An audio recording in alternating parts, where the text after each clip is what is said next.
Previously on Qualified Nonsense.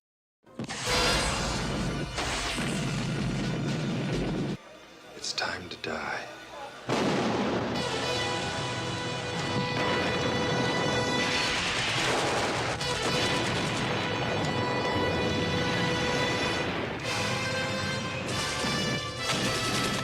Didn't work, huh? Now it will. They wanted a war. See you in hell. See you in hell. Send me a postcard. And now for the thrilling conclusion of Qualified Nonsense. My name's Brandon. I'm Matt. I'm Jake. I'm Eli. And this is Qualified Nonsense. What was that from? It's from the trailer for... Oh, no. It's from the trailer for a Chuck Norris movie, Invasion USA. Yeah. Nice. High quality. Happened just last week. Anyway.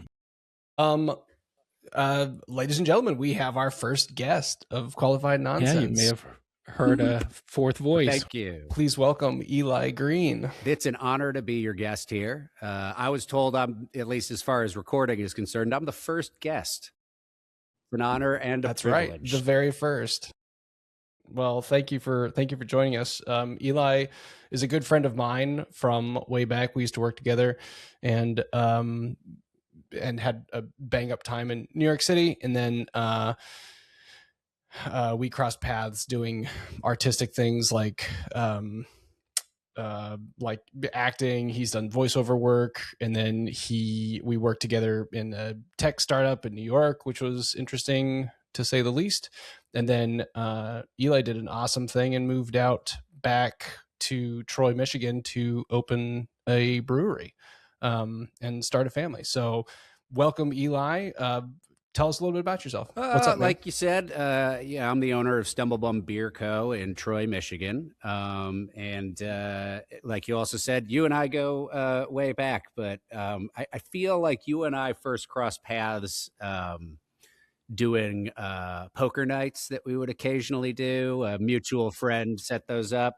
And then we started working together. And we kind of knew each other.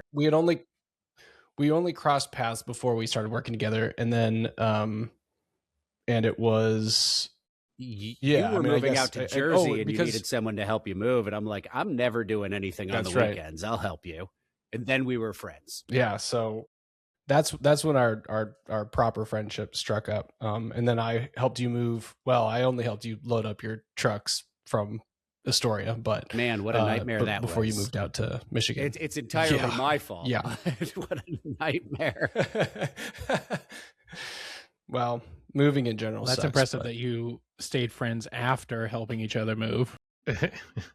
Yeah, well, and actually it was wild because Anna and I got married, and unfortunately Eli and I weren't super close when we got married, so he didn't come to our wedding, and you guys didn't meet him at our wedding. And had it happened like a year later, I feel like he would have definitely been there because we had a good time. Kind of want to rewind to how much money you must have lost at poker, Jake. I can't imagine you have a really good, like Jake sitting there like so much. It's less about the he and more about the I think I'm James Bond, so I'm betting it all. It just goes away so fast. Just the first hand, all in. Listen, that may have happened once. I'll get twice. to the point in poker games where I'm like, I don't want to be playing this game anymore. It's been like 2 hours. Yeah, like, I'm all in. I'm right. Kind of like Monopoly. Like yeah. Well, and like anyone who glamorizes what was that in The Sopranos, when they would like, it only happened a couple times during the seasons, but they had like the poker night where they would be like days and days and they wouldn't know what time it is, and everyone stank and everyone was pissed off and like smoking and drinking and being miserable. And I was like, what's the draw other than losing a lot of money? I don't know enough about it to all I know. Actually, this worked out for me once when we were in New Orleans. All I know is that you need to have all the numbers in a row and all of the suits in a row. And that happened on one of the digital machines. I was like, oh, cool.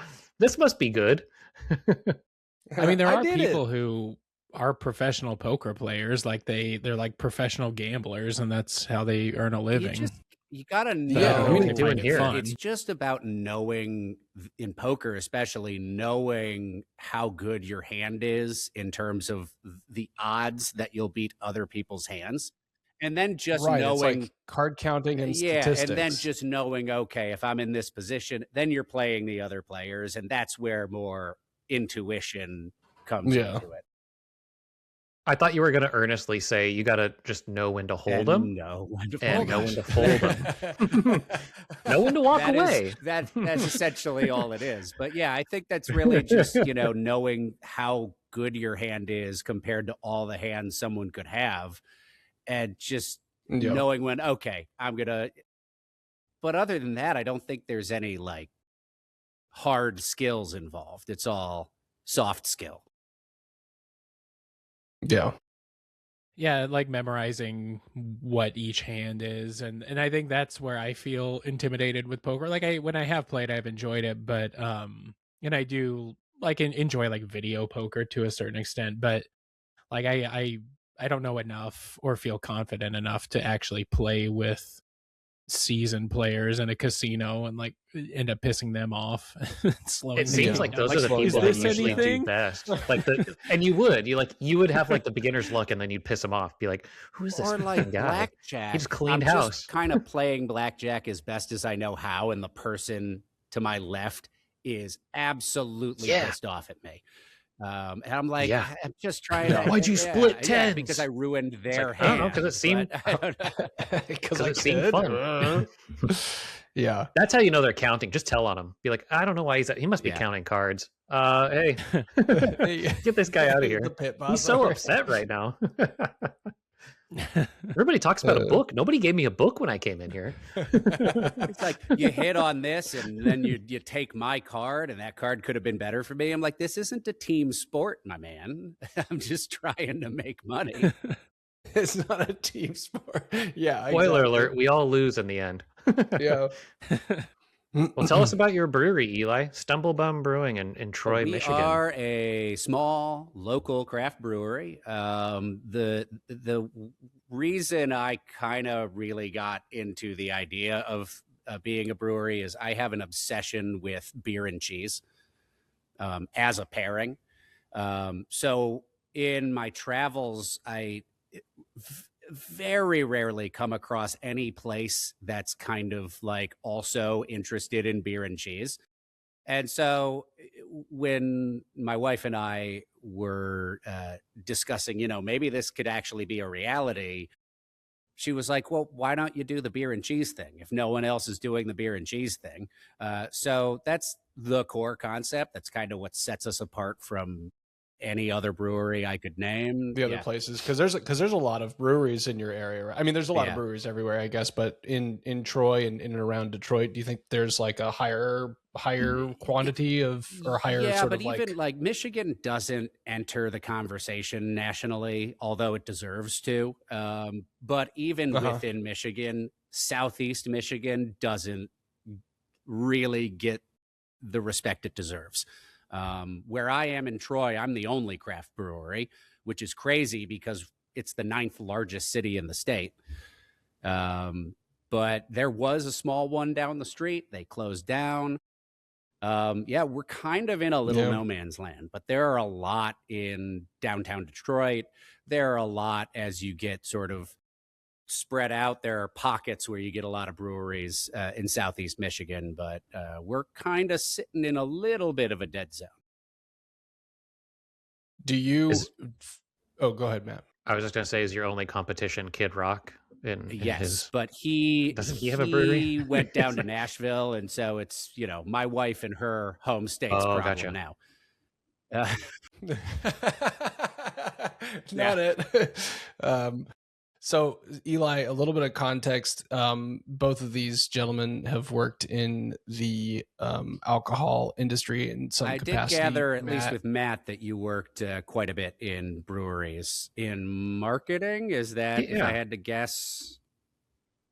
Yeah, it was actually so I helped them open in 2017. Kind of went before they opened their doors and just started swinging a hammer. And it's pretty atypical story of um, I was home brewing at the time. They needed some extra hands. I had never done it on a commercial level. It's a 10-barrel system, and neither had they. So I started out being a brewer assistant, and then yeah, kind of just floated into the skill sets of doing the marketing, and then started the sales and distribution because they can self distro in the state Yeah. of Washington. So yeah, spent about 3 years there, and then Moved on. now Yeah. I'm just a casual observer. I'm just And what do you do, Brandon? What did you do? So before, I mean, I've never worked for a brewery. I've worked for a beer distributor. I worked okay. for quite a while at a homebrew shop. I did that But too. yeah, I was going to ask you about the cheese. Do you make your own, No, or we do get you bring it in? there's a couple places you can get cheese. I generally go to a company called Our Hurt Junior, and they're in a section of Detroit called Eastern Market. So there's a lot of like food distributors down there. There's a nice pavilion area where a lot of events happen. And so they're a specialty foods distributor. They have like 15 pages of cheese in their catalog. So I get quite a bit from them. Occasionally I'll find some elsewhere, but yeah, it's really just I'm looking through and say, oh, that looks interesting. And if it's not a 40-pound wheel, then, we might be in business. Yeah. All right, so top three beers that you have on tap right now at Stumblebum, and the pairings that you would have go with Oh, them. man. I'm going to say recently we have a Hefeweizen on right now. And we recently did like sort of a guided beer and cheese pairing event where we had like a discussion, teaching people about the elements of cheese and the elements of beer and why they're great. Fuck, I wish I lived up there, dude. That sounds like so much fun. That's very close to how I got interested in beer and cheese, was a lecture like that. So we had a goat cheese that was infused with fennel and lavender pollen.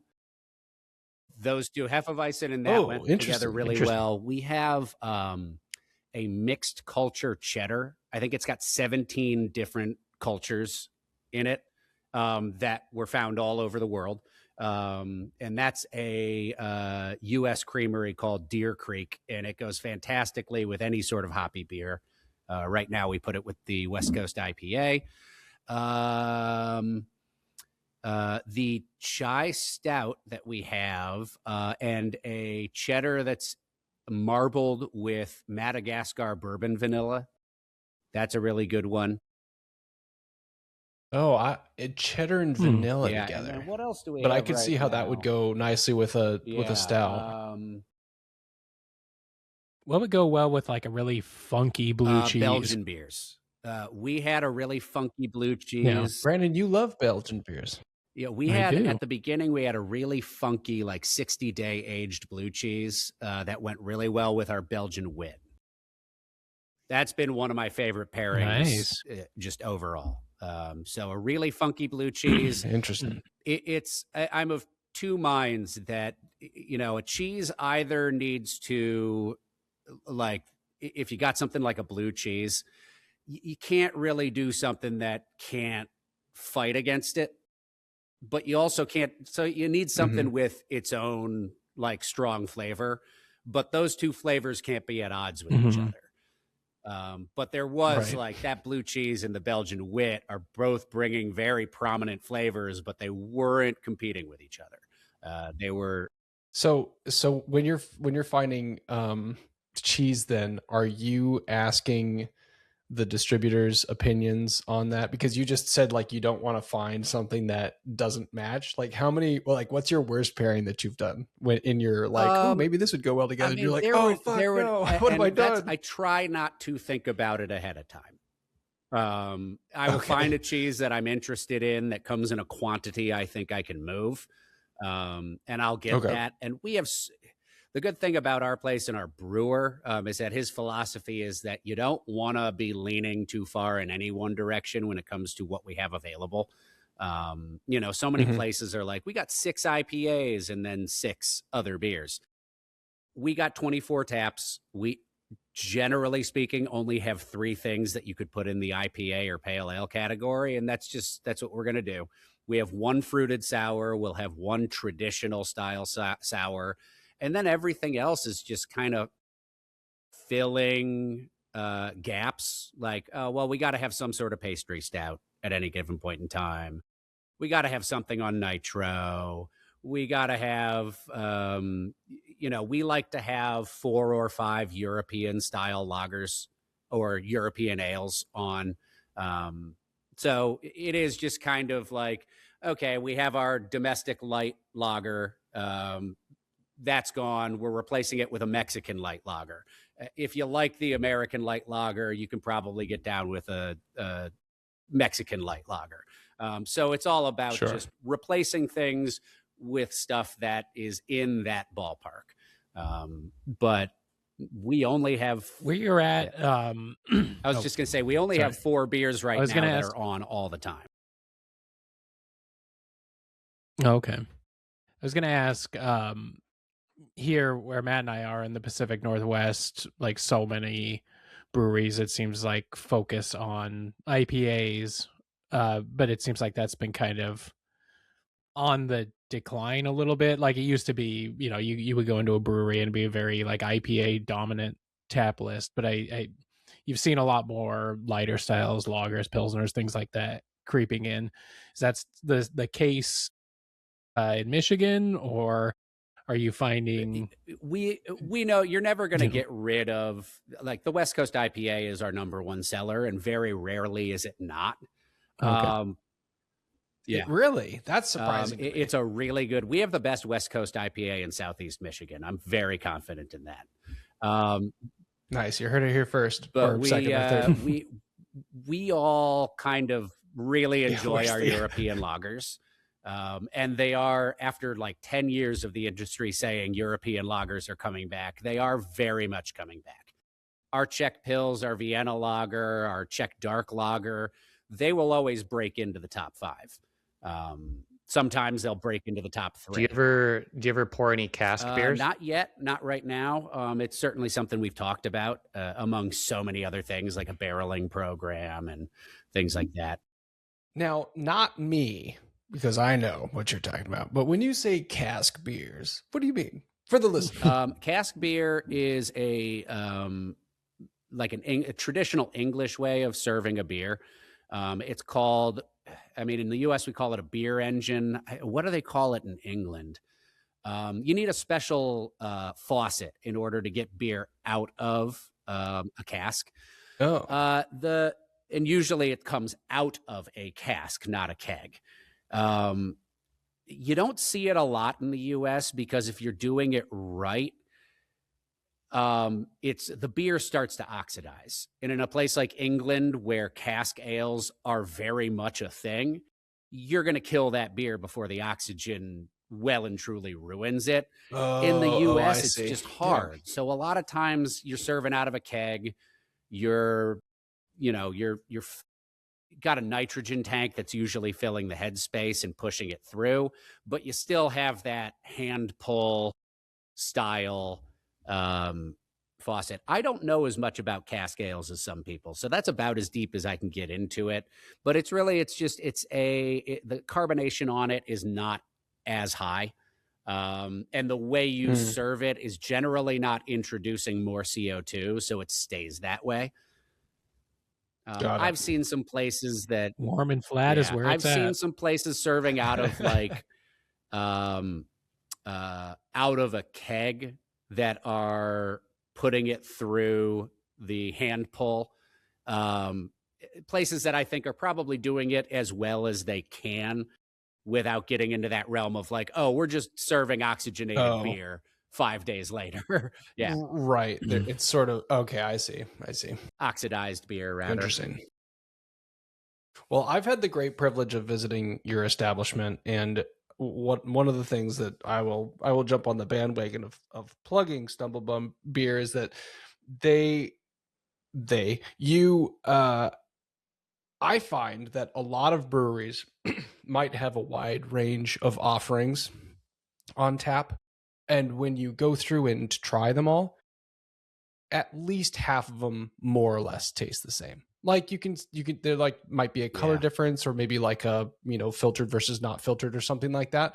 But like for the most part, it all or rather that it tastes similar enough that you're kind of like, meh, whatever. And I'll say that at your brewery, each one of the tastes were so interesting and distinct. And I will tell anyone that will listen to me, if you find yourself in Troy, Michigan, go check you guys out, because it's just top-notch beer. The food's great. The people are great. And that's all. Go that's check all, it out. Chris. And you didn't even get any cheese. Yeah, that's right. Oh, they've got fry flights too. Come on. Oh, yeah, that was my Get wife outta and here. her friend's That's awesome. idea. So we got right now 8 different options for like seasoning and dip combinations. So the fry flight is like For French fries. choose 3 of these and you get all of them on a plate, each in their own little cup. It's awesome. We do. That sounds pretty the amazing. Popular one is Parmesan garlic seasoning and a black truffle garlic Did that. mayo dip. We got cheddar powder and like a 5 pepper blend, and that goes with buttermilk ranch. The spicy seasoning with spicy ranch is a crowd favorite. Yeah, so good. And pair that all with delicious beer, like I could live there. It's like a white boy. What would go well with a craft beer, single? fries, and fancy ranch. Yeah, Come on. What did you say, Brandon? I said, what would pair well with a craft single? Oh, man. Slice of Craft American Light. cheese. Bud Light. I remember in college we got Nice. invited. Me and my buddy, someone was doing like a wine and cheese night, as well as college kids can do that. But he and I went to the grocery store and grabbed a pack of craft singles and a box of Franzia. And we were like, yeah. You're like, I'm getting to a fist fight tonight. I mean, you're at least matching your Yeah, right. options. There's the same that's energy, true, right? You that's said you true. don't conflict. You don't want to fight the energy. That's right. It's actually a genius pairing. Eli's over there writing it down. He's like, wait a second. Happy hour idea. Well, should we take a little break, crack another cold one, and get to some questions? Absolutely. I can't I think wait. that's a bang Let's up do it. idea. Be right back. And welcome back. Feel free to drop us a line at qualifiednonsense@gmail.com or connect with us on our socials. If you or someone you know would make a... I screwed that up. If you or someone you know would make a great guest on a future episode of Qualified Nonsense, like Eli, please let us know.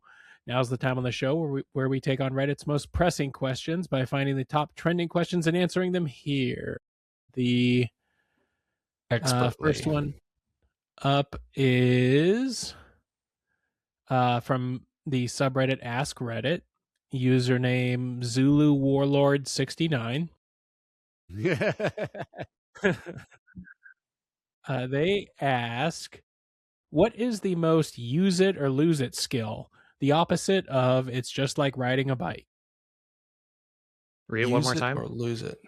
What is the most use it or lose it skill? The opposite of it's just like riding a bike.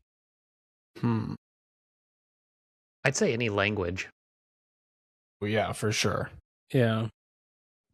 Along those lines, I was thinking like reading and reading comprehension. that's I interesting. really feel Yeah. like what's the word that keeps getting thrown out? Media literacy.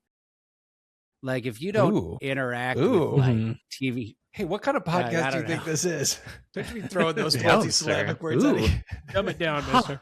Let's take this sweater off. Because I have tried even like to get back into books I like, and I'm just like, man, I am such a slow reader, and I'll get through a page and Yeah. realize I didn't internalize any of it. It just, I yeah. Mhm. You know, like in addition to that, so I'm not the most read person, and I didn't realize, and I think it came out not too long ago. Obviously, not when we were kids, but there is a condition where, like, you can read the words that are on the page and you can go through it, but you can't. Like for me, I struggle to read a book and stay focused, first of all, but to comprehend and form the story in my head of what I'm reading. Like I forget the term of the condition, but like I've heard like the not exactly what you're describing, but something similar is like functional illiteracy, where people I'm not can that. read the words on the page, but they can't synthesize the information, or when they're asked, what did this say or what is this asking, they have no idea. They say "fuck Like you." they can Well, that's still, 100% read out the true. words and sound them out, but We're struggling it's with still that. like a form of illiteracy. We struggle with that with my oldest daughter.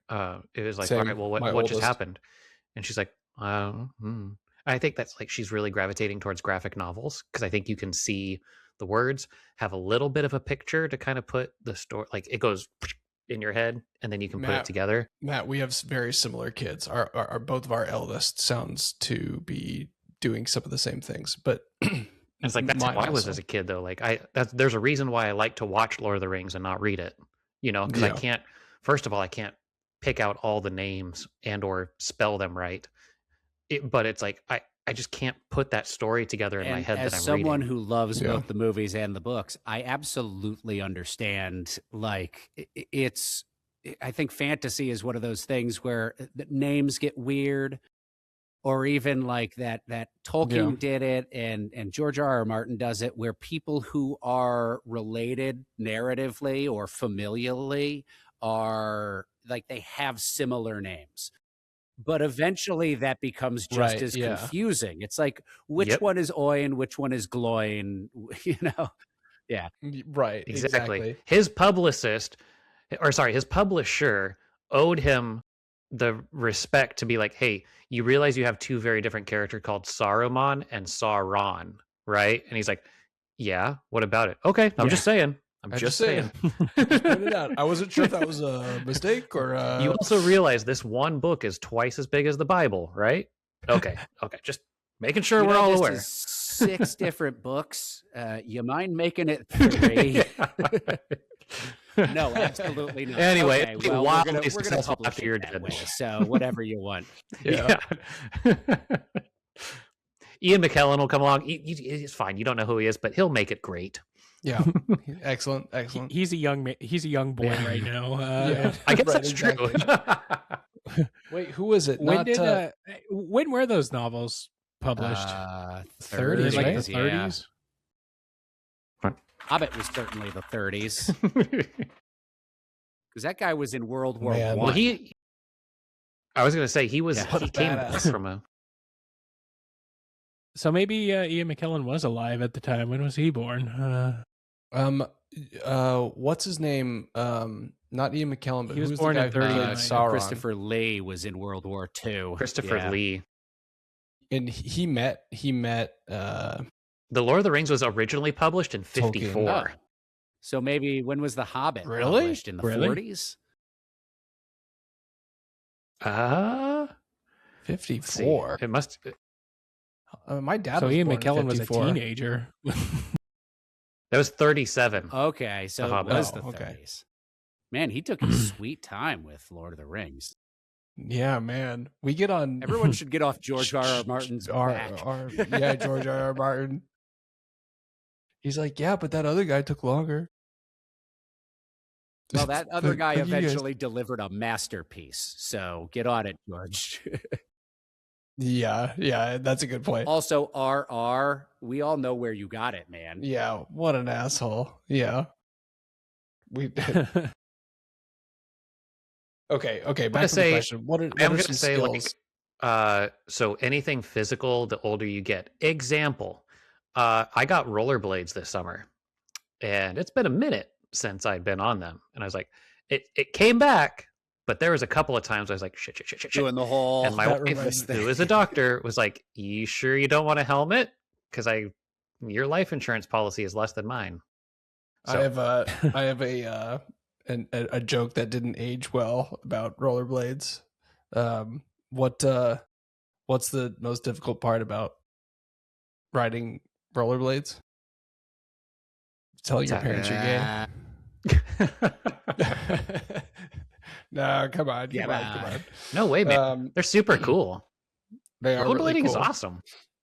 There were people in New York City and Central Park that would like bring out their like 1980s boom boxes and do rollerblades and roller skates and be like dancing. People that would dance, the dancing roller skates. That was a thing.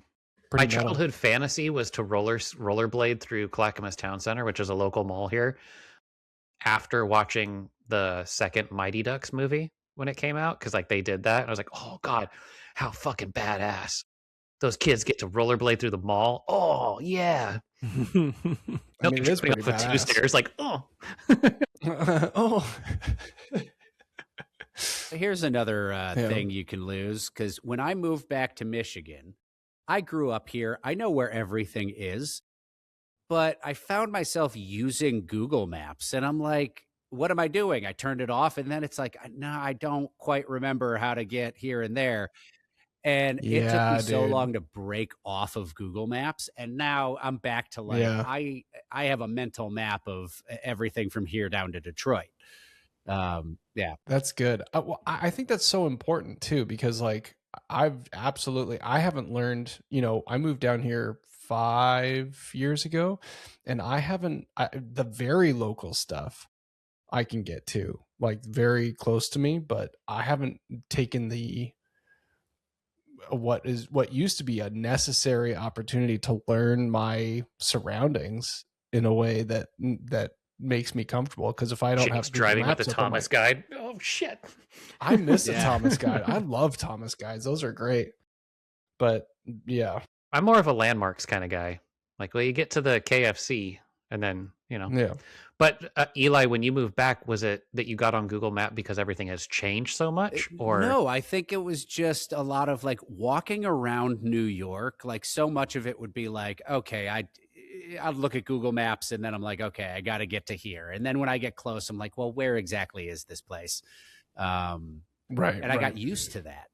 And then I came back here, a place that like I should just have it locked in the back of my head, but I'm like, I don't know where I'm going or what the street is called. And so I kept using Google Maps, and I never got better at it using Google Maps until I broke myself off of it. And then all those synapses started firing again pretty quickly. But I had to retrain my brain to remember all of these things that I spent 18 years here. I should know it. That's fair. And I guess when the internet finally collapsed, we're all just screwed. Yeah, no, exactly. I mean, I'm in active denial of the crutch that is Google Maps. And so oftentimes I'll turn it off like halfway through, because I'm like, oh, I know the rest of the way. I remember this now. Oh yeah. Oh, I got this. Or when Anna's like, I've got it up on my phone, I'm like, you can turn it off. It's fine. And then I miss wherever it is. That happens more often than I care to admit. And she's like, you told me to turn it off. And I was like, fuck, God. I get the same thing. She's like, you sure you don't want me? I was like, shut up. I'll find it. I'll find it. I know. My kids are like, did we miss the turn again? I'm like, are you quiet back there? Shut up.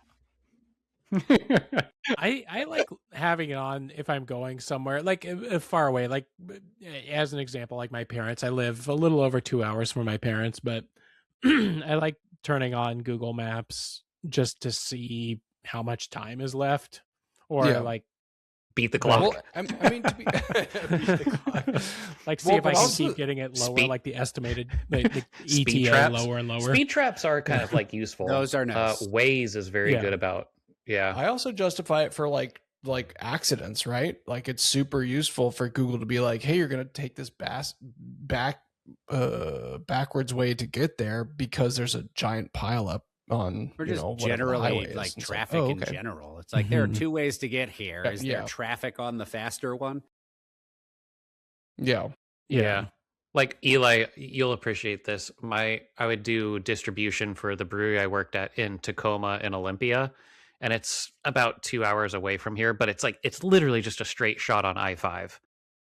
I would use it for not only just the speed traps, to be in a commercial vehicle and be like, hey, you got your load secured, Yeah, kind of yeah. a thing. I was like, hey, Yep. what are you talking about? I just work here. Yo.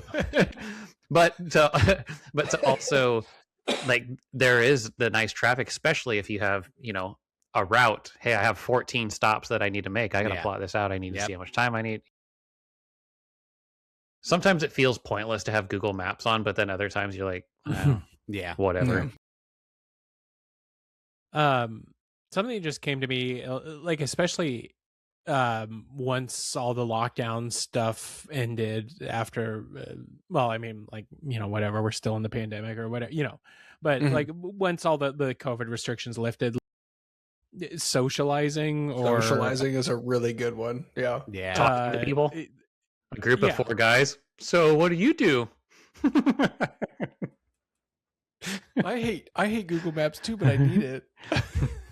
No, I mean, do you even guys like remember MapQuest? just the art of small talk, things like that. It's Yeah. something that you do kind of lose when you aren't That using it. goes hand is in hand with strange. like mindfulness, like just having a sense of there are other people around me. Sure. You know, I think that disappeared with a lot of the COVID stuff of just like, oh, there are other people either at the same table as me or at the next table, and just be aware that there are other people in your orbit. Not, So I not think to like ask you what really grinds your gears about your spot, just an observation perspective. Do you notice in your brewery? Because oftentimes, when I left the brewery I was working at, I bartended for a brief minute at the tap room next to us, and it was kind of fun being a fly on the wall because you're like, this is obviously a first date that's going on right now, and it's 2021. And you're like, these people don't know how to talk to each other for a couple of reasons. COVID just happened, and they met on an online app, and they haven't really seen each other in person. Like, do you notice that in your establishment? I've had a couple. You're talking about just the other day, surroundings? my bartender was like, "That's a first date. That's definitely a first date." For me, I'm not as like behind the bar. I do like to go schmooze, but you know, I'm not exposed to so much of it. One thing that did happen, you know, not to get political, but a couple came in and, you know, he was talking about his favorite breweries. He's like, oh, yeah, you know, and during COVID, we went up to this place. It's not too far away. And they were selling cans. You could come pick them up on their loading dock, and this and that. And then he got himself into the sort of political element of the conversation. And his wife, I don't know, she could agree with him or she could not agree with him on this, but she definitely was aware that this is not the time or the place to get back into this again. Yeah. Come on, Jerry. That's pretty good. Now, Matt, you and you and Eli are both entrepreneurs, and I feel like I want to get your perspective on the social element, because I definitely think that I'm still suffering from COVID and not really talking to people. But you guys are out there. You guys have to schmooze all the time. Like Eli, what you were saying is you gotta be plugging your business and getting out there and getting deals made to get kegs sold, and Matt with your businesses, like you have to be making connections all the time. Do you think that you guys are back to what I'm going to call normal with socializing? You first. I'm going to say yes and no. Okay. One thing that I've carried with me with this theater degree that I'm no longer using is I can turn that on. I can flip that switch and turn it on, and I can flip that switch and turn it off with random people that I come across, customers or people in the chamber or whatever it is. I cannot bring myself to text the people that I care about, to make plans with the people that I care about. Like that's the and I feel like I was getting that way, like, you know, living by myself in New York. it started to disappear. COVID, like I cannot flip that switch on as it relates to like my circle of friends and things. If I'm feeling like shit and I walk out into the tap room and there are customers that I'm going to schmooze with, no problem. Switch is on. But yeah, I like, you know, Jacob, even like when I moved away, you and I were texting all the time, not so much anymore. And I don't blame you for that. That's true. I know it's like, I don't reach out as much as I should. And yeah, COVID definitely exacerbated something I had already noticed about myself. Do you think that maybe at sometimes you're just exhausted with everything that you do in the day to day that you know, and you're very fortunate to have people that come into your business and support you and patronize your spot. It's like, do you feel like maybe it's a certain amount of, I have to turn it on for them? And then you're just like, you know, when you go to the bathroom and you close the door, right? You know, most of us are on our phone. That's probably your moment of I'm zen like, to be like, thank God. Yeah. I'm just going to turn the air dryer on for a minute. And, you know, part of me knows that like not all of my friends, but a lot of my friends, like if it's just we're sitting on a couch and we're just chilling, that would be fine. I got to reach out though. Right. But it is a lot of that is like, I am so exhausted. I can't bring myself to go out and like have dinner and drinks. It's definitely partly that. Yeah. But yeah, I think it's just the socializing, going back to the original point, socializing is something you can use or lose. Yeah. Well, Brandon, like we've talked about the last couple of episodes, you've made special efforts to exercise that muscle, which I think is great. Yeah. Going out and meeting, you know, making new friends. But I do think like people who are important in my life, I'm really bad at, I'll even like think about somebody and be like, oh, I wonder how they're doing. And then just do nothing about it. And yeah. I think we're all a little guilty of that. It sounds like. Yeah. Just want to manifest that they'll reach out to us. Maybe they'll know I'm thinking about them. I wonder what they're thinking about. He knows. He knows. I do think. Well, yeah, but you got to tell him too, right? Well, it feels weird in this day and age to just call somebody out of the blue. Like Matt, you called me the other day, and it was like, "What the hell?" What happened? I knew you were looking at your who's phone, dead, and it was just ringing. Eli, you're exactly right. I mean, unfortunately, and it's like, oh God, who died? Well, that's exactly where we thought. That's where we go to. We're like, oh Christ, who died? No, but it was like, hey, Alaska Airlines bumped our flight, but do you want to leave a day earlier instead? Oh yeah, sure, it's fine. And you're like, no, I was like, oh no, what happened to Loki? Like yeah, we were just actually talking about my dog, and she's getting older, and she's having some health problems, and I was like, oh. Well, first of all, I wouldn't call you. I don't. Even my wife, if I call her at a time that's like not usual or expected, she answers the phone. She's like, hey, is everything okay? Yeah, I just, I got something to tell you, but everything's fine. Mine will call and be like, hey, where are you? Like, this is important. And I was like, oh shit, what did I do? She's like, hey, where are you? I was like, I'm driving. Oh, well, I just looked at the map. You might want to get off and take the back road. Like, whew, thanks. Or where are you? Like, sounds so accusatory. What did I do? Yeah. Am I somewhere I shouldn't be? And where do you think I am? Where am I supposed to be right now? I'm at that one place you totally thought I was. What are some of the top answers? The top one here is Morse code. This person says, I remember a few letters, but it just sounds like beeps now. That's just language, right? Someone, Jake, did you say a foreign language? Yeah, language. Said, someone said language. We got that one. Wait, that reminds me though. Have you seen that? There's like a video online of these old World War II guys that are like talking to each other in Morse code, and they start chuckling. They're like, have you guys seen that? I'll send it around. It's like a couple of guys that are going. I want to know how old this person is. That's okay. I'm curious This as to the person is age. 154 years old. It's 154 years old. It's like, how do you know to be on Reddit, but you also think Morse code is? Yeah. Hmm. Well, maybe they're in the military, and I don't know.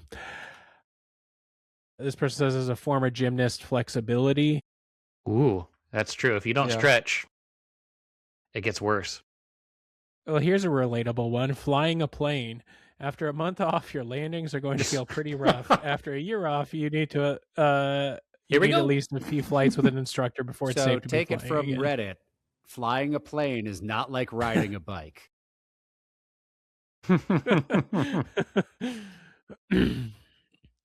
Another person says, yeah, Spanish. I recently looked at a spreadsheet I coded like 6 years ago after immersing and learning to do it. I have no idea what the expressions mean. I guess, yeah, that's something like if you're like learning to code or whatever, like, and you're not doing it, that Or stuff's formulas. pretty easy to forget. Yeah, the formulas are. Yeah. Yeah.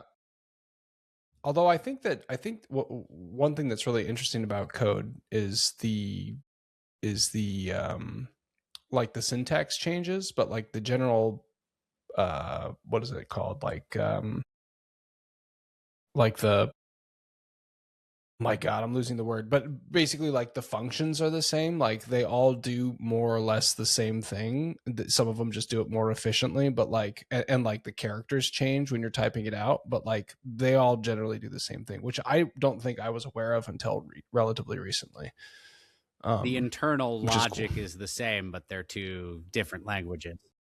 Right. And like various ones are better to do particular tasks than the others, but they all have like things like for loops, and they all use what are they called? Like holding text. So what is it called? Variables. That's what it's called. Anyway, this is very interesting now.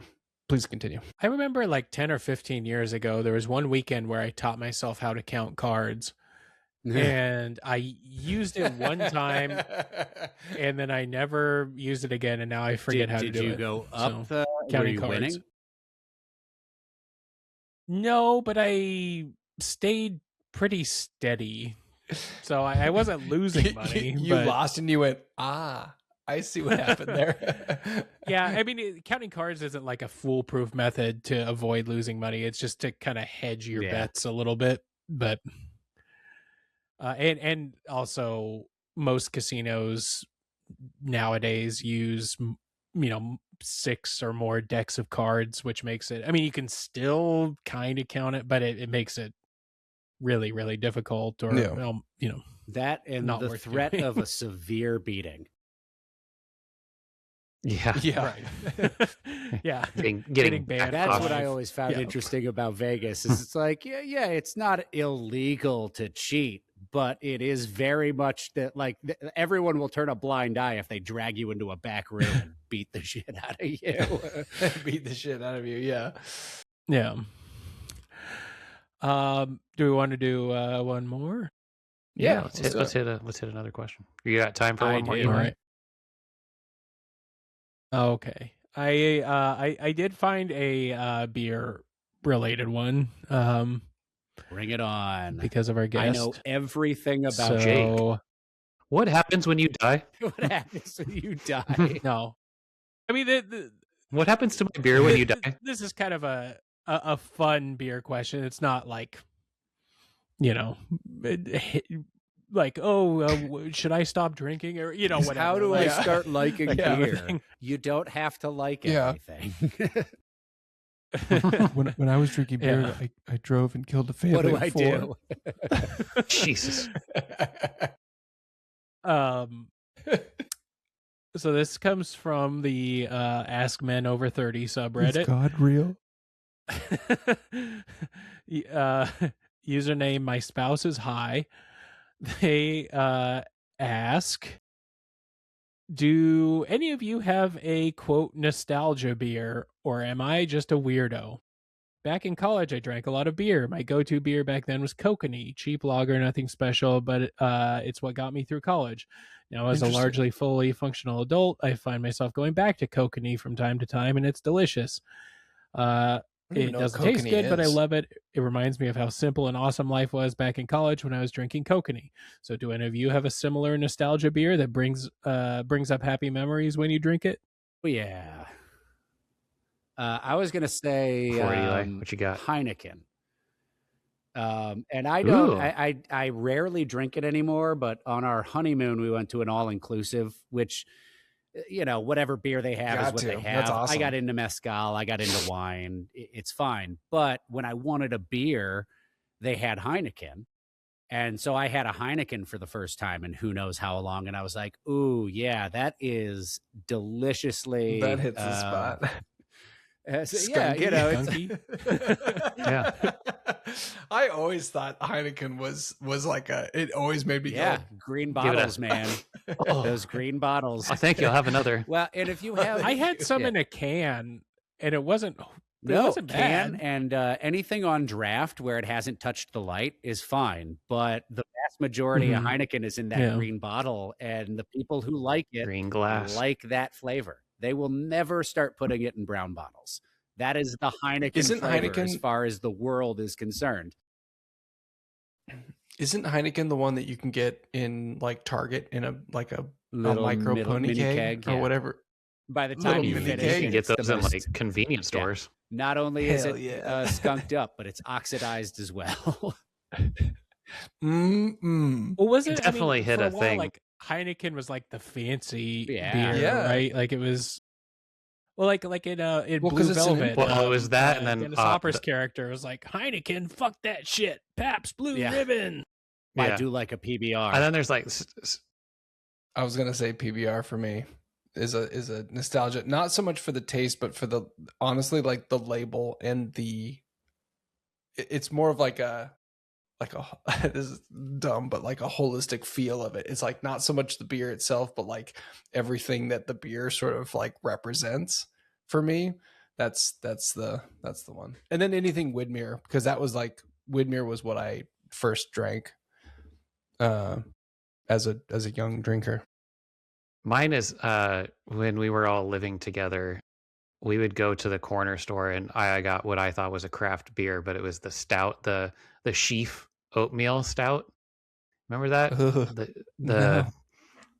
It came in like 40s, An but oatmeal it was just stout in a a like 40? orange and do you remember that, Brandon? I do, yeah. It was like an Australian brand, wasn't it? I think- Australian or something? I think so. Or, yeah, I mean, I wasn't that young when I first had it, but like anytime I'm traveling, especially like in the eastern part of the country, I know it's not good beer, but I like getting it is the Yingling Lager. Yeah. Oh yeah. Well, Yingling's we can't get it out here. Because we can't get it here. Michigan And just got it. It's no. Yeah, we just got it. Oh. Yeah, it's super cheap. It's usually I think it's better than like a Bud or whatever, any Miller, any of those kind of things. But Better than Yeah, Miller? absolutely. I'll hold Matt back. Yeah, High Life is High about to Life start is a swinging. good choice too. The MGD is always fun. that's always fun. Yeah. what's High Life, what's the do you know the difference between like a Miller High Life and a Miller Absolutely Genuine Draft? I have no idea. I'm willing to bet that it's the same recipe. It's that Simpsons joke bottle about with the black label. the three different kinds of Duff, but they're all coming from the same dude. Yeah. Right. I can piggyback with another question on this one.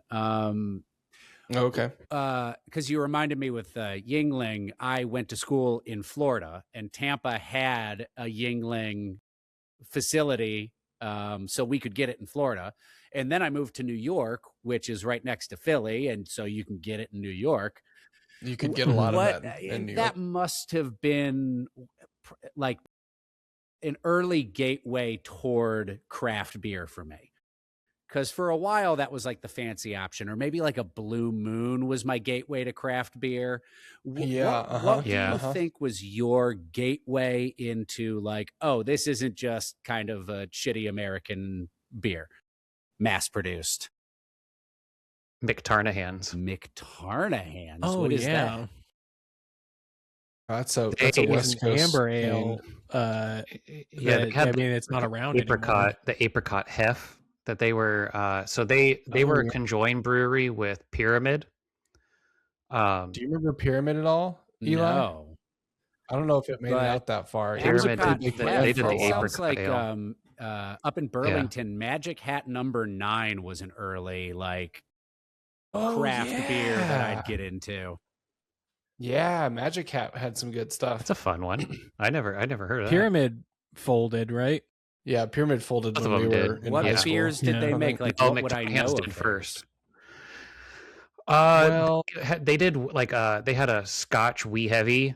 They leaned into like they had one called like Kilt or Panty Dropper. It was a Kilt Dropper. I think it was Something Kilt Lifter or something like that. yeah. Kilt Lifter. Something. It was back when craft beer used to have like names that they can't have now, kind of a thing. Well, they can have names, Like Glory right? days. You're like, you can name beers something, Right. Yeah. You can name beers. Yeah, if you want to keep your doors open, you will rise again. We have in Ale, Michigan, we have one of the bigger breweries in Michigan that distributes to a lot of places.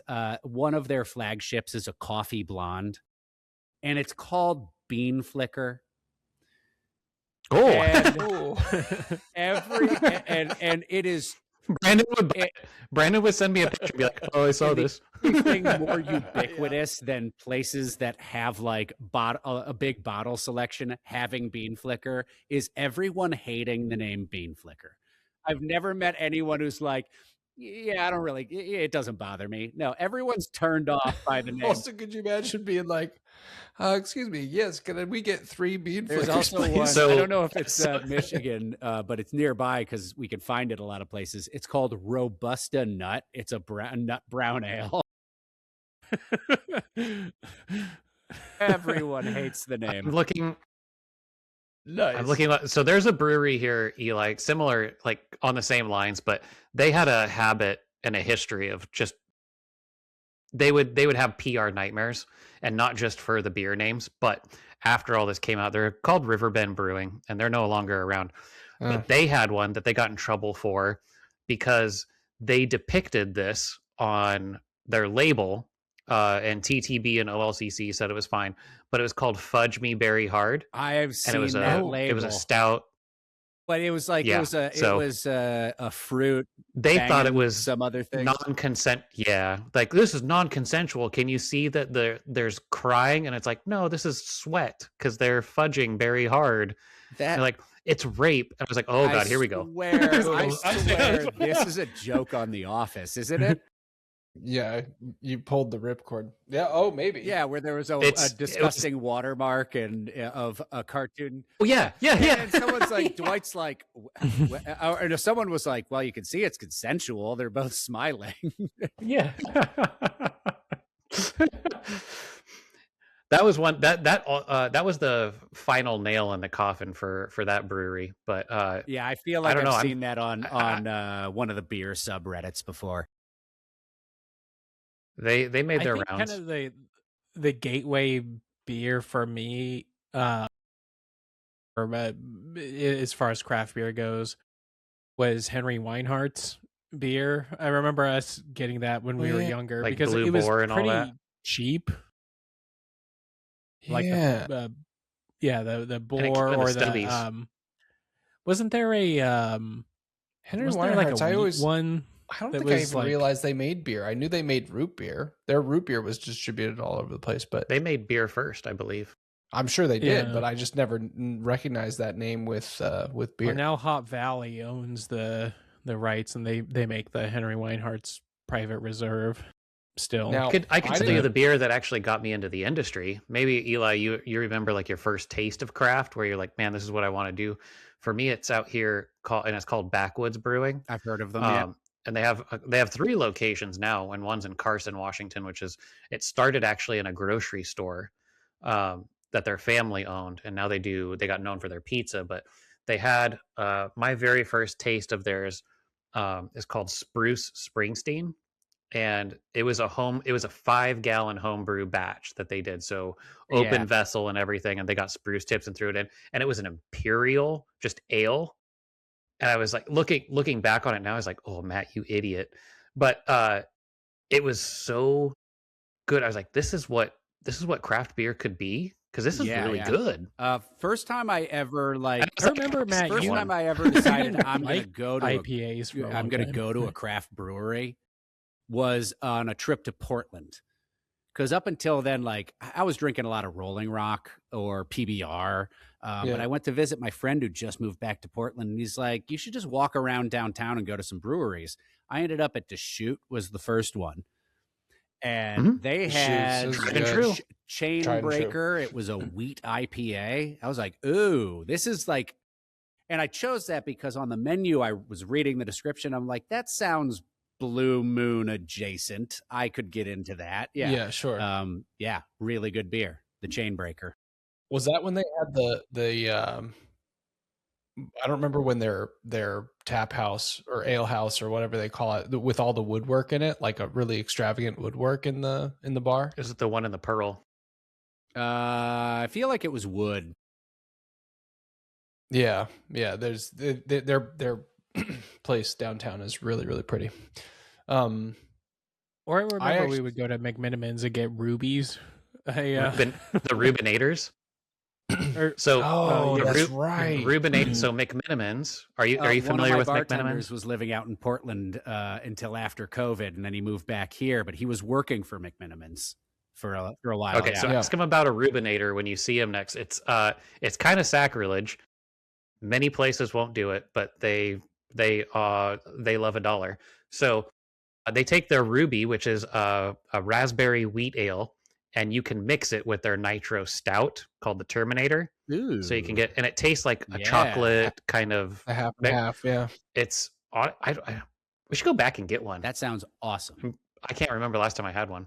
Yeah, because mine are. So mine now. Do you have a beer now that you're kind of leaning into? So I have two. One is just stylistically, after leaving the industry, I got kind of burned out on beer in general. But now after leaving and rediscovering it, I'm back into Imperial Stouts because I do appreciate the time and effort and craft that goes into it. Okay. But I've also, going back to Miller High Life, I've gotten into a spaghetti. Are you familiar with what a spaghetti is? Yeah, isn't that you pour out some of the, and it's like with the reds, is it grenadine or Aperol? Or no, it's Aperol. Yeah.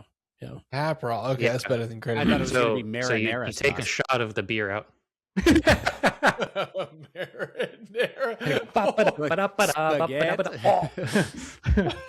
Yeah, spaghetti about it. No, it's I don't know. It just kind of brightens it up. Somebody just showed it to me a while ago. I've always been a fan of like adding stuff to beer. Like I would always get the Founders is one of the big players in Michigan, and they're distributed all over the country. But I would take their Session IPA and I'd mix it with orange juice. Fantastic. You know who does that? The Germans do that with apple juice. They do half and half apple juice and like a Pils. Or like in the snake bite, which is like an Irish or St. Patrick's Day thing, which is half cider, half Guinness. Ooh. It's just always funny talking to people that are in the industry, because like some people have very strong opinions about putting adjuncts into your beer, and then some places are like, "Oh, can I mix two beers?" And like, there's the door. Kind of a we thing. Don't mix. We have some. I was going to say we have some respect for ourselves. There's a line we won't cross when it comes to putting weird stuff in our equipment. Like I know a lot of places got into like, we're going to put a bunch of marshmallow fluff in our fermenter. Our brewer's like, I'm not cleaning that. Like no way. We'll do traditional, non-traditional stuff like cocoa nibs and. You know, we've even talked about putting some graham cracker in, but it's like, at a certain point, Like, we don't want to put candy in our mash tun. We don't want to put marshmallow Or, fluff like, in our mash tun. Do you guys have you guys ever utilized a Randall at your spot? No. I do know a brewery that has one that has not yet sort of like brought it out and figured out how to use it. They bought it from one of their regulars who got it somewhere.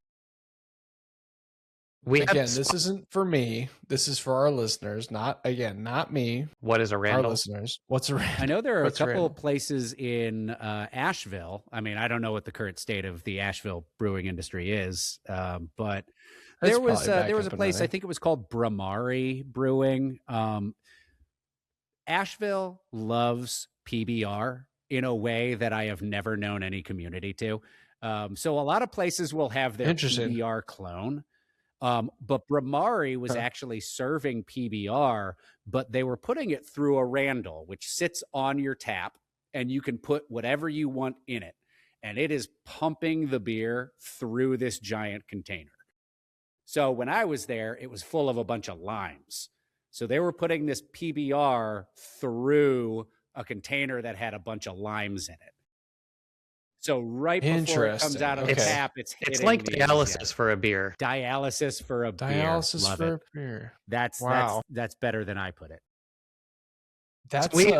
We were invited up to one of our spots, and they wanted to take our hazy IPA called "You Like It a Juice," and they got the hops that were. God damn it! that's the. Yeah, you like it a juice, eh? And that's their flagship hazy, and they got the complimentary hops, and they just pass the hops. They treat it. I would say they still treat it with respect, but like they do it every Monday, and then they have something else on Tuesday because those are historically hard times for the industry. So they think of these kitschy things to bring people in, and like they would have big stouts come through, and it's like, all right, well, it says you got cocoa nibs and marshmallows, throw them in the Randall and see how it goes. I've heard of places that have like a Randall doing flavors. it like once a week instead of having it on all the time. Right. Yeah. They're kind of you mentioning marshmallows reminded me. I went to this one place in Bend that they had Berliner Weiss, and you could do different syrups, which I guess they do in Germany. They add syrups to their Berliner Weisses. Yeah. Is the traditional. I had this Woodruff syrup. We have some, and yeah, we do. Yeah, do you? Do you? What do you do? You serve it in whatever, or do you serve it in marshmallows? It was really interesting. Interesting. Yeah, it's pretty good. It's green, and traditionally you put it in a Berliner Weiss, which you had while you were here. Yeah, that makes sense. Yeah. Mm-hmm. Yeah. Interesting. That's kind of fun. Yeah, those are really good. It makes it taste like herbal Jolly Rancher is what it tastes like to me. Oh, nice. Like I got like a marshmallow. Yeah, I was reading vanilla, almond, and like mint is what most people tend to pull out of, what they taste. To me, it tastes like I get mostly mint and vanilla. Okay. Which I guess vanilla and marshmallow are the same thing. Not to kill the conversation, make it come to a screeching halt. But wow, that's cool. I was not familiar that was a thing. Raspberry is also popular in Germany. Do you allow people to put them in like the lagers? No, it's something we offer for the Berliner Weiss. Okay. Again, like the bartender from Portland has been in the industry for like 20 years. The brewer has been making beer for 13 years. They both know what they're doing. And so a lot of times, like, I'm not going to sit here and put my foot down. Like, they were both very adamant about, like, let's not name our beers. Let's just call them what they are. Don't come. I do like that about it. And so I had to be convinced of that. But it was also like, no, the Woodruff is for the Berliner Weiss. We don't mix our beers. If we wanted to mix a beer, we'd blend it and serve it to you that way. Yeah. So both of them have very elevated taste, and they're both very talented. And I mean, Kyle, the bartender, his palate, his sense of smell is immaculate. He is insanely nice. That's awesome. I always failed all the off flavors, of like, is this diacetyl? I was like, I don't know. Is it? I don't know. Is it? Well, does it taste like a Band-Aid? I guess. I'm not sure. Pour another one and I'll find out. Chris will come out whenever he's making beers. He'll take a sample when it's time to see if all like diacetyl and some other off flavors have dissipated. And he'll bring it out and it's been sitting in a hot corner. And sometimes when he knows it still has diacetyl in it, he's like, Eli, taste that. And I'll drink it. He's like, that is diacetyl. That. Lock The it, butter popcorn, lock it baby. Lock it in your memory. That is diacetyl. You're like, I don't know, but I need another taste. Taste of 80 degree wrong. Pilsner. That's what I like. Yeah, that's a good point. You might not want to ask for another 80-degree Pilsner. Nice. What are some of the top answers? This person says, I drank a lot of Berliner Pilsner one summer in Berlin. It's not a great beer, but you could get it cold everywhere, and pairing it with some cheap and delicious Donair was heaven. This person says Shinerbach. Ooh. Okay. Here's the thing. I think 40 of Old E. Exact. So I was going to feed in my comment. I think everything has a time and a place. Yeah. Yeah, sure. You know, it's like we used to have parties where we would go get Franzia and slap them around our satchel because we were having a pirate party. You know, Yeah. it's like Yeah. time and a place. Right. Well, that's the whole nostalgia thing is right. Is it's not only the flavor of the beer, which was probably god awful, or not great, but it was like the whole package. Yeah, this person says they grew up on the Canadian border, Labatt Blue, Labatt, and Molson. Yeah. I will plus one Labatt. It is my favorite macro beer that I can get. Wait, I'd agree. what? I don't even know. I don't think I know that. Canadian.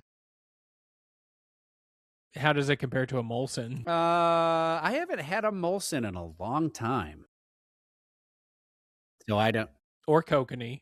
Isn't Kokanee Canadian? Yeah, it's what I like about it is it's got a fuller flavor than your Bud and your Coors and your Millers. But it is still, it's very much in that macro light lager. Because I'll drink a Labatt Blue. Labatt Blue Light is, I mean, I just don't like light beer. But I'd put even you just rather have a glass of water. I'd choose a Labatt Heavy over a Bud Heavy. Is that the equivalent of Labatt like ice? Or like Milwaukee's best ice? No. I don't know. Did Labatt ever have an ice version? Well, what's heavy? What's Labatt Heavy? But that's just the regular Bud Light, Labatt and Blue. then Budweiser is Gotcha. Bud Heavy. I guess, yeah. Got it. Yeah. Or at least there was a Or, time non-Diet when Coke is everyone Coke around Heavy. me was calling it Bud Heavy, and so it stuck. I heard that you remember Caddy that we used to work with? Yeah, Eli. I remember. What a gem. But she would call like Coke Zero or Coke like Diet Coke their names, and then she would always refer to Coca-Cola Classic as Coke Diesel. She's like, "Oh, you're having some diesel, huh?" I'm like, "All right." Coke Diesel. Let it or unleaded, hun. Yeah, I do like calling Coors Banquet Colorado Kool-Aid. Ooh, I've not heard that one. Nice. That's good.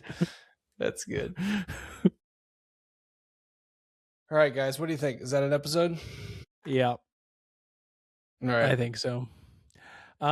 Eli, where can people find you? Where can they drink your beer?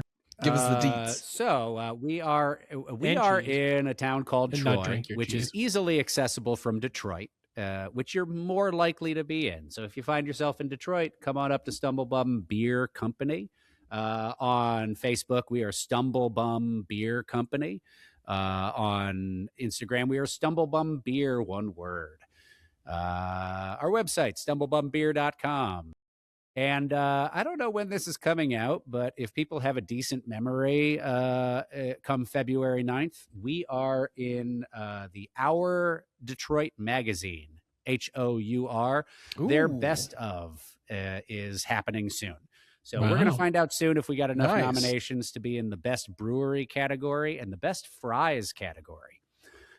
So maybe I'll reach out to you guys and you can blast out, if we get a nomination, you guys can blast out that the votes are open. I don't think you have to be a Michigan resident to vote. That's what I like to hear, Eli. Good to know. So we'll get in there. I have like 15 business email accounts too, so I got you. Fantastic. Nice. Admin, info, We're also careers. promoting voter fraud. All right. Well, thank you, Eli, for making time. Thank you for having me. I thank you. Loved your podcast for a while. I don't know what took me so long to jump on board with it, but eventually I did, and I just tore through everything. Oh, wait, awesome. Real quick. Well, where were the anytime. write-in advice things coming from at the beginning? Right. Yeah. You asked that before the episode. We're like, oh no, let's save it. We were trying to brush by it, but you remembered. You early on, term fake it till you make it. Yeah. So we were like, the initial idea when we first kicked this off, we were like, people are going to listen and they're going to write in and we're going to answer their questions. And it turns out only people in remote cities in India and one person listened to the episodes. And so we were like, oh shit, we don't have any questions. Most of your fans are in India? No, we have, it's a little unclear. So the distribution platform gives like sort of 32,000 feet level. We can see analytics of who has downloaded the podcast. And there's some bizarre places. So there's a couple in Kazakhstan. There's, like remote India. You guys are huge. So in anyway, India. Yeah. But mainly like our families right around where we mainly live. our families, our listeners, and some friends that are local to the Pacific Northwest, and you, Eli. But so we ended up asking our own questions, and that's sort of what drove us to being like, we're tired of coming up with our own questions. So we turned to Reddit, because Reddit is, as you well know, full of just really charming people asking charming questions. So. And I can assure you, Pink Pussy 42069 is a real person on Reddit, not one of us. Which Eli hasn't heard that episode yet. Hasn't heard, yeah. Eli, that was the episode that we recorded last week. It was a relatively benign question, but when we heard who submitted it, we were like, some of my favorite It's a great way to kick off season 3. When Brandon reads the username of the person. Yeah, high moments. All right. Well, thank you all for listening, and thank you to our loyal patrons for supporting the show. If you haven't already, head over to Patreon at patreon.com/qualifiednonsense to show your support. Watch us over on YouTube at youtube.com/@qualifiednonsense. Also, feel free to send any questions or comments to qualifiednonsense@gmail.com, or hit us up on our socials found in the episode description. And after you've done all that, please also rate, review, share, like, and subscribe on your podcast app of choice. We'll see you back here next week for another brand new episode of Qualified Nonsense, or possibly in Stumblebum Beer Company in Troy, Michigan. Woohoo! Thanks for listening, y'all. Eli, thanks for joining us. Yeah.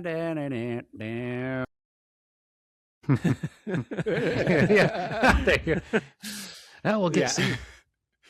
I was just going to sing the Beatles.